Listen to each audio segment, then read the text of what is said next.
Obesity is a visible condition. Unlike any other health condition, I can see from the outside what your body size is. You can see what my body size is. And if you're living in a larger body, you're likely sick of others not being able to see past your weight. I want to talk today not just about the daily weight stigma that I know you face if you're living with overweight, but I'm going to share some uncomfortable truths about the way I used to think. I'm sharing these as a weight management psychologist. Firstly, because integrity and openness are really important to me in my practice. Secondly, I hope it will show how our views can change over time. We all have biases, and it's important we acknowledge this and open our minds to really try and understand others. And once we do, we notice ourselves start to change. For those of you in larger bodies, I want to ask for forgiveness. I hope this video will provide another perspective and help you protect your own mental well-being, where weight stigma is so sadly all around us.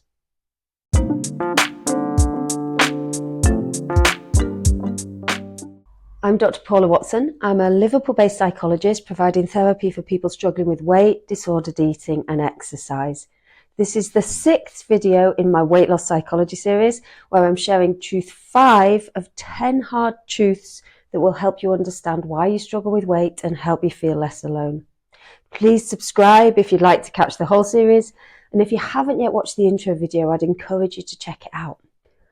The truth I'm talking about today is that people living with overweight suffer daily stigma. Yeah, I've known that all my life, you might say. So how does stating the obvious help me? There were 2 reasons I wanted to say this out loud and emphasize this point.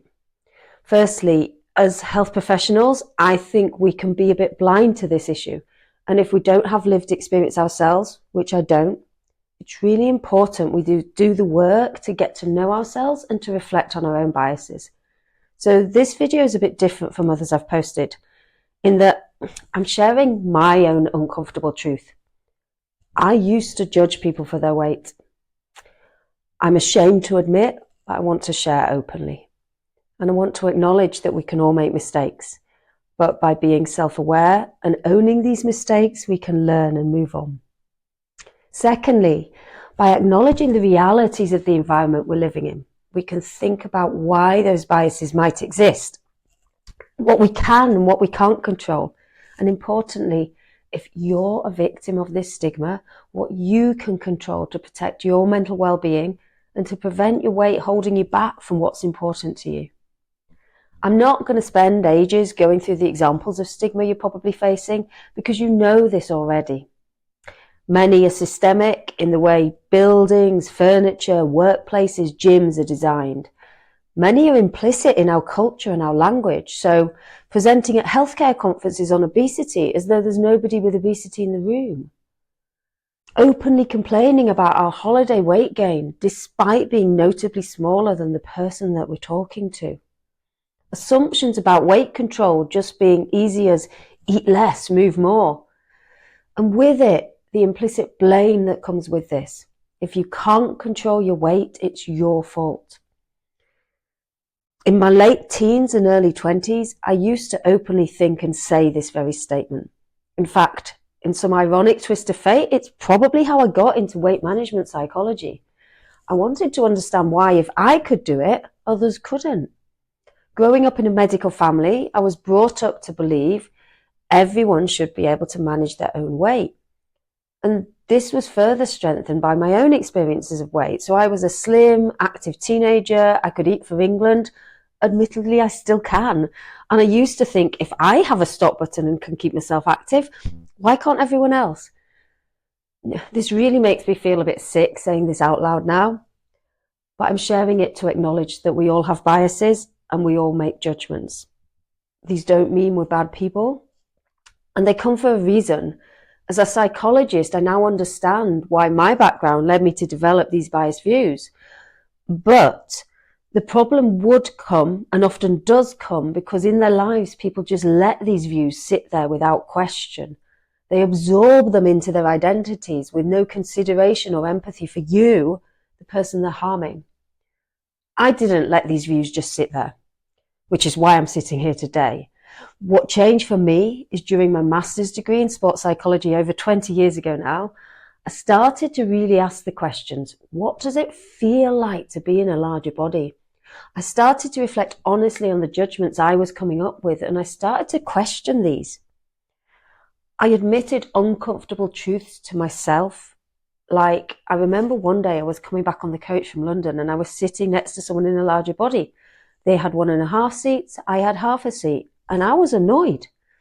But then I stepped back to ask, how did the other person feel? My personal space, it was impacted on for half a day. But if you're in a larger body, your personal space is impacted on in every environment you're in. During this time, I was reading sections from a PhD someone had written. It was an autobiographical account from someone who was living with obesity themselves. The author talked about how the two ways people tend to respond to people in larger bodies are either with judgment or with pity. And there was a passage in the PhD that's really stuck with me throughout my career. They observed the elephant in the room, the fact that when we notice, but we don't know how to talk about weight. Much of the pain originates not in what I fundamentally think of myself or what you think of me, but what I think you think of me.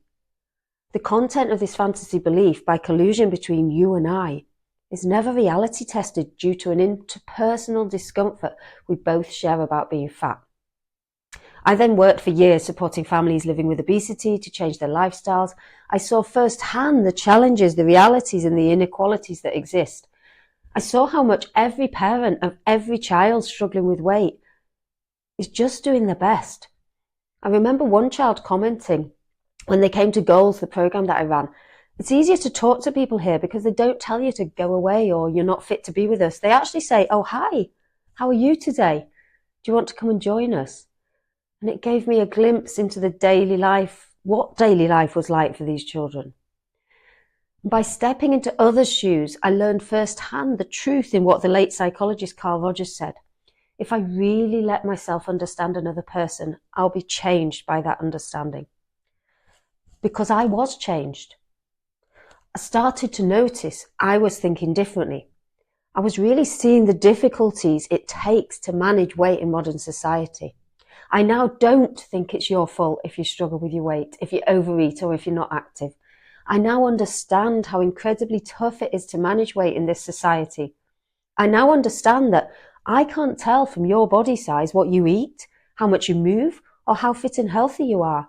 I see you as a person with all your strengths and qualities, regardless of what your body looks like, which I hope you can tell if we've ever met. But what continues to bother me is how I can do better. Part of me is like, who am I to make a video about weight stigma when I'm a size 8 to 10 and I weigh 56 kilos? And can I ever truly understand and support my clients when I haven't been there myself? One of my previous PhD students, Dr. Kat Schneider, keeps me real with this. Kat lives in a larger body herself, and she's doing some brilliant work addressing weight stigma, particularly in the fitness spaces.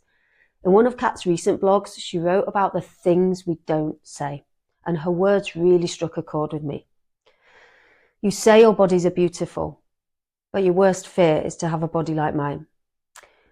You say people can be healthy at any size, but quickly add, I just feel best when I'm smaller. You might empathise, but you can't relate. Kat helps me to see that even after all the years of working on myself and with all my skills in empathy and psychology, I'm still a part of the bias. None of us can ever fully understand how it feels to be in another person's body. But we can do our best to really listen and to do what we can to make all healthcare, exercise and therapy spaces inclusive. Through being honest with myself and challenging my own assumptions, I know I've grown as a therapist. And with every uncomfortable truth I let myself discover, I know I'll grow further. So to you, to my clients, to my colleagues, I want to say I'm sorry for the judgments I've made in the past. And I understand if you feel hurt in hearing me share these truths. I want to know how I can do better.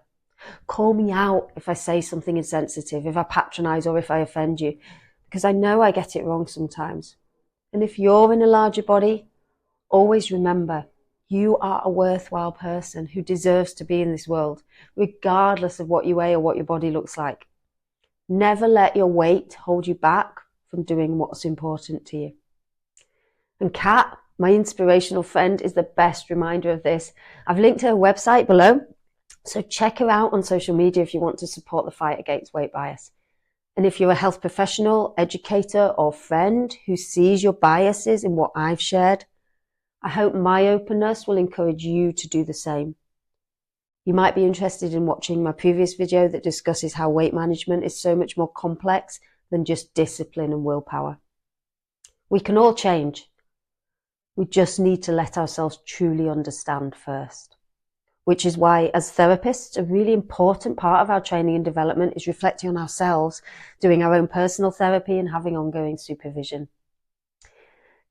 This has been a really challenging video for me to make, and I'm slightly scared about whether my message will come across as I intended. But I'm glad I have. It's really important for me to share this.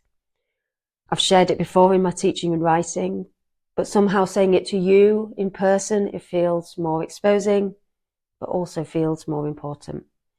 I'd welcome your thoughts, comments, and questions you have, because I really believe the more open we are, even when it's uncomfortable, the more we're going to be able to fight weight stigma together.